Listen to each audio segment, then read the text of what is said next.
I'm going to use small words so the other atheists who are watching can understand what I'm saying here. No fossils could possibly count as evidence for evolution. Number 2, bones in the dirt indicate something died. Number 3, bones can't talk. Number 4, they don't have a date stamped on them or come with a plaque telling their story. Number 5, someone is putting their interpretation on these bones to tell what happened to them. No plant or animal today can produce anything other than its kind, as you mentioned in your speech. No animal has been observed producing anything other than its kind. And you can use the word species if you'd like. It's never been observed. Number 7, why should we think bones found in the dirt could do something that no animal today could possibly do? Why could it happen long ago and far away and can't happen today?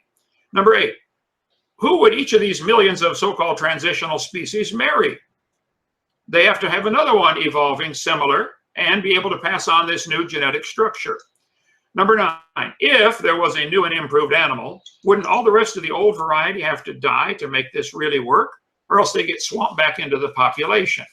Number 10, there is no proof that any of the bones they found in the dirt had any offspring.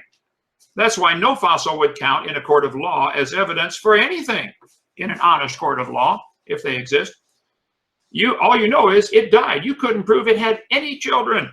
Number 12, the offspring of this new species would face the same, or they certainly couldn't prove, number 11, couldn't prove they had any kids that lived. Even if you could somehow prove they had kids at all, you couldn't prove those kids lived long enough to produce another generation. You couldn't prove such a thing. The offspring of this new species would face the same problems of finding a mate and wiping out the old population.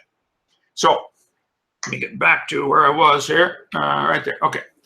I would point out, I do believe in scientific evidence. I love studying science. It's the inference that I'm confused, that why you would come to the inference that you do. The evidence points to the fact that animals and plants always produce the same kind of offspring, as you so eloquently said. I agree. That's all anybody has ever observed. And that's what real science is. Inference may or may not be correct, as we saw with John Coffey and the Green Mile movie, and 1,000 other things happen through history where someone makes the false inference from the facts.